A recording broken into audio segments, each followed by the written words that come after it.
Ooh.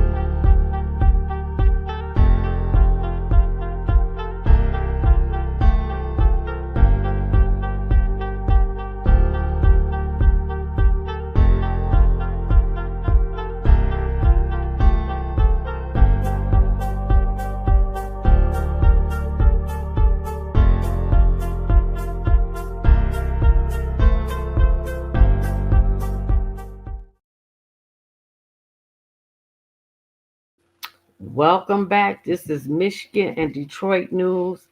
Then I'm gonna get an R. Kelly and P. Diddy and Ali Carter. I hope I got time for all of this before I leave out of here. So let's get right into it. United States Postal Service to host job fairs across Michigan on today. Well, I'm saying it's at 4 p.m.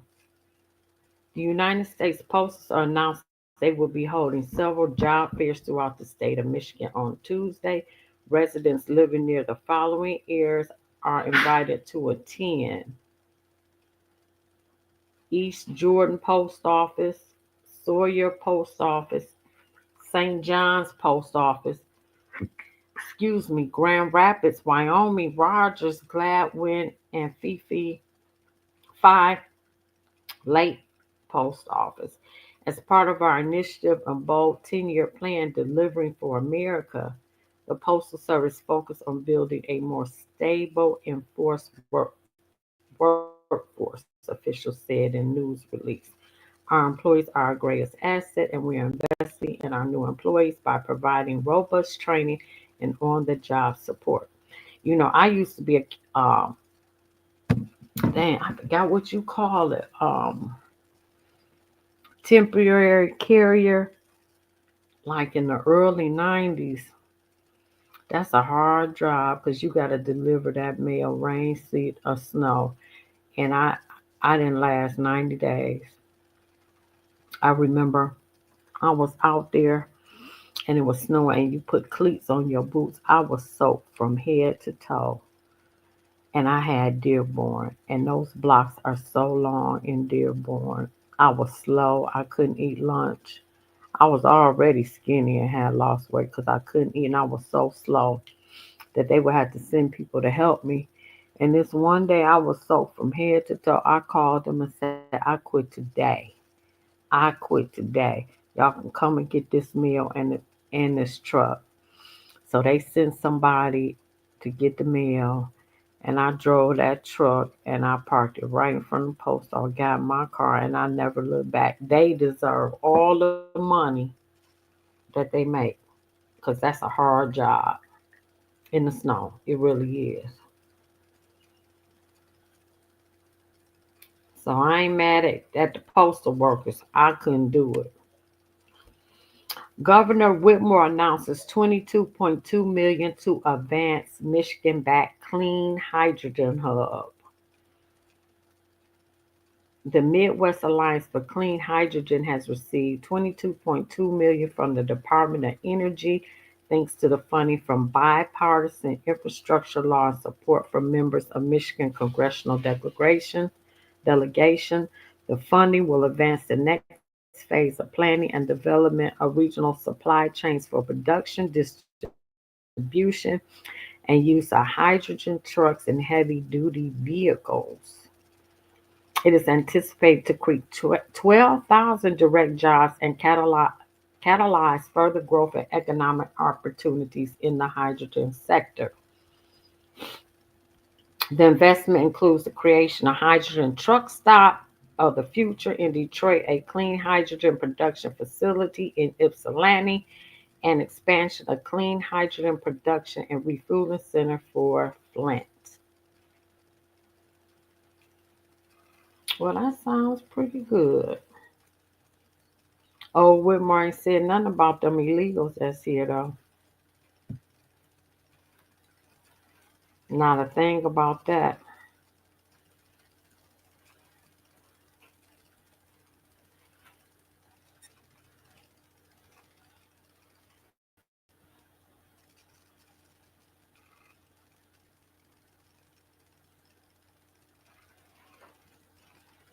Yeah, I'm not going to report on that.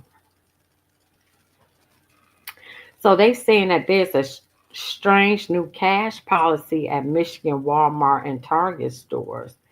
Beginning December 1st, all Walmart and Target locations in Michigan will no longer accept specific denominations of U.S. currency. Here we go, and I'm going to talk about it. 666, the cashless society. Here we go. Back in July, Target announced they would no longer accept personal checks as payment. Fun fact, I had no idea people still use checks for shopping. That's because old people still use checks. I still got a checkbook. And I write a check for my tags every year because it take a week for them to cash it. I digress. Now, Target along with Walmart are no longer accepting certain high denomination bills according to the U.S. While 500, 1,000, $10 bills are no longer produced, they remain in circulation. I didn't know that. However, these high denomination notes can be rejected if they meet the mutilated criteria, just like any other bill. They haven't issued those large bills in the last 55 years. I did not know that. There were two $500 bills printed. The first one is 1918 and the other was printed 1928 and 1934. I did not know that.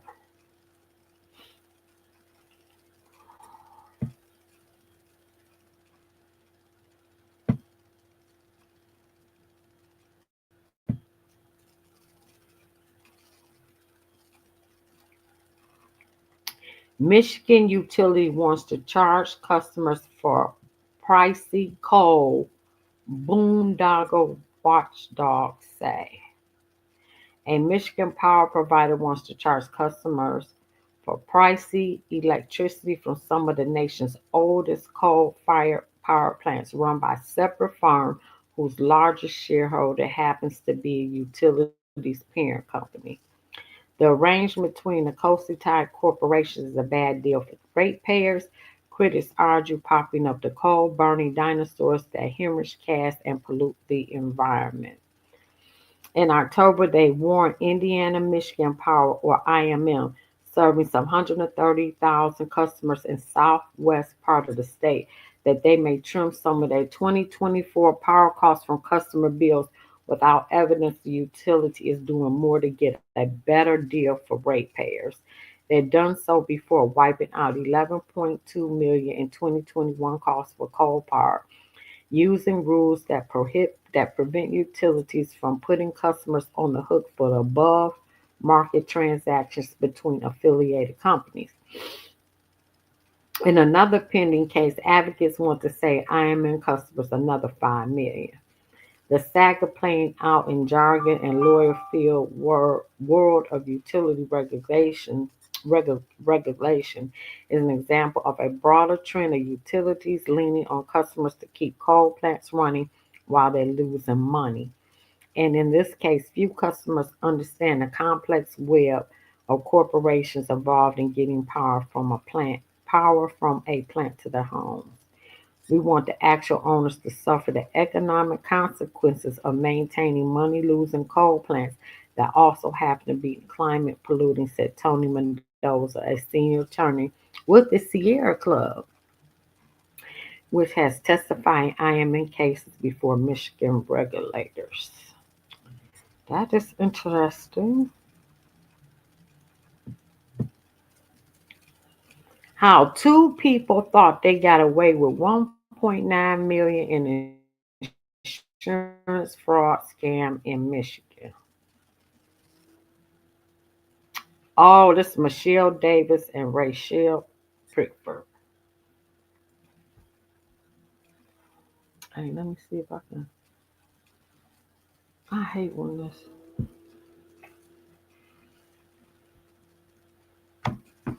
That's them.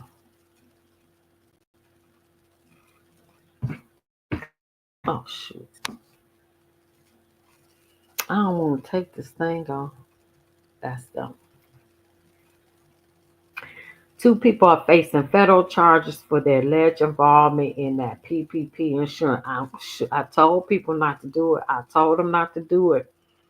And tax refund fraud. Michael Davis and Rochelle Pricker face multiple federal charges, including wire fraud and identity theft. An affidavit was submitted on November 20th. The investigation began March 2023 when the U.S. Department of Labor received a report that Davis and Pricker allegedly conspired together to file fraudulent unemployment insurance claims in over 100 different names, resulting in $1.9 million in unemployment insurance benefits. The investigation also revealed Davis obtained about $1 million in employee retention credits, a credit offered to eligible businesses and tax-exempt organizations affected by the 19 pandemic. Davis allegedly gave fake journals and tax records to a return period to submit false tax returns to the IRS.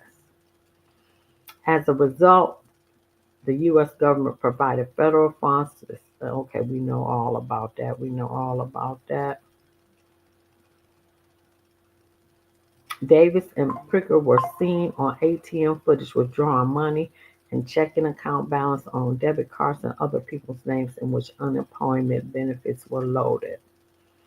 Federal agents interviewed most of the people whose names were filed in the unemployment insurance claims, and each of them confirmed they did not file unemployment benefits nor gave anyone permission to file on their behalf.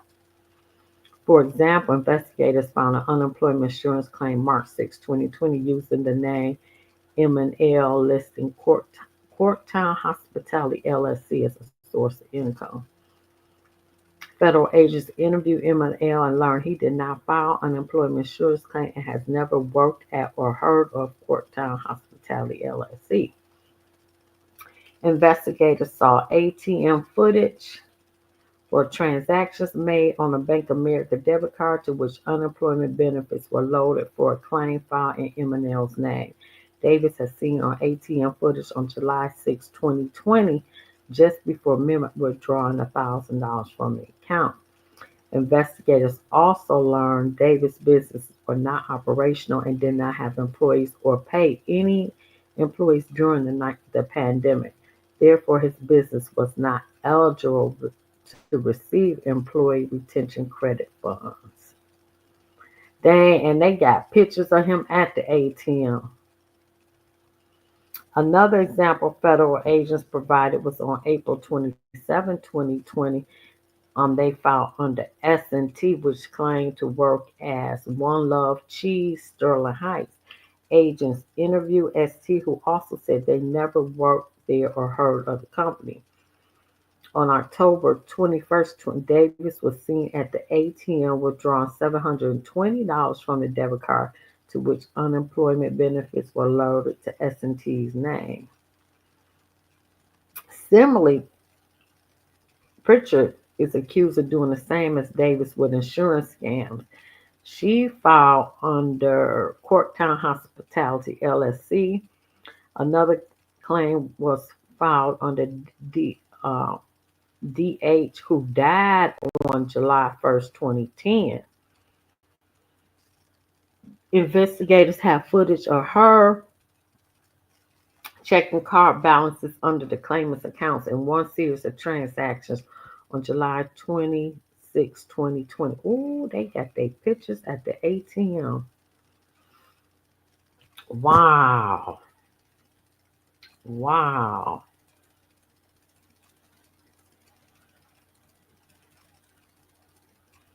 A lumper call for U.S. employees. Federal judge overturns new overtime rule. Separated by time zone more than 1,000 miles, the state of Michigan and Texas live separate lives. The Lone Star State will have significant impact for many in the Mitten. On November 15th, a federal judge in Texas struck down a Biden administration rule that raised the minimum salary for salary employments in the U.S., expanding overtime eligibility in the process.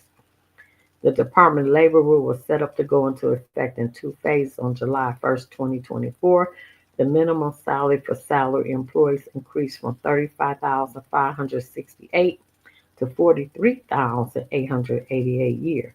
On January 1st, it will increase to 58,656 a year. The department action was considered to be a burden for employers and a bonus for employees. Around 4 million people in the U.S. were suddenly in a position to receive a significant salary increase or become eligible for overtime pay. People were putting their budgets together thinking, do I need to increase the base salary for all these employees? If I can't afford it, then I'm going to have to convert those people to hourly and pay them overtime. The rule was challenged in several U.S. courts, but went into effect in all states except Texas. Wow. Months later, Judge Jordan struck down the rule, determining it was not within the Department of Labor's authority. As a result, employers in Michigan and across America no longer have to meet the 58,656 mark by New Year's Day. Technically, they no longer have to abide by the 43,888 minimum that went into effect over the summer. While the ruling is likely to be appealed, the Department of Labor may abandon the rule altogether when President-elect Donald Trump takes office. Well, that's good news for the employers, I guess. Michigan wage workers are mixed to receive two pay raises in 2025. Let me see. The minimum wage is the lowest amount an employer can pay their employee, which is still at $7.25. Can't nobody live off of that, which hasn't changed since 2009. However, the minimum can vary at the state level, and Michigan's minimum wage is set to see two more increases in 2025. So the current minimum wage is Michigan's $10.33, but it will rise after Michigan Supreme Court ruled in July. So what is it rising to? Oh, they haven't determined the new minimum wage yet. But Aldi, Hobby Lobby, and Bank of America have announced they are going above Michigan minimum wage and have increased pay for employees. Oh, the $10.33 is set to go January 1st to $12.48 February 20th. Okay, $10.56 on January 1st, then $12.48 on February 21st. The figure will rise yearly and reach $14.97 by February 2028. The minimum wage will also increase on February 21st to $5.99 an hour, and the minimum wage for minors will be $10.61.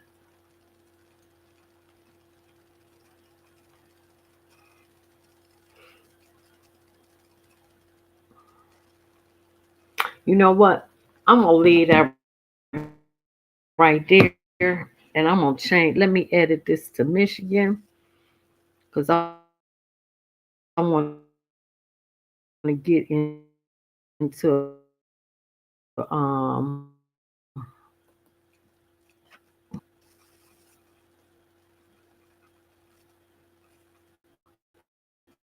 All right, like, share, subscribe, leave a comment.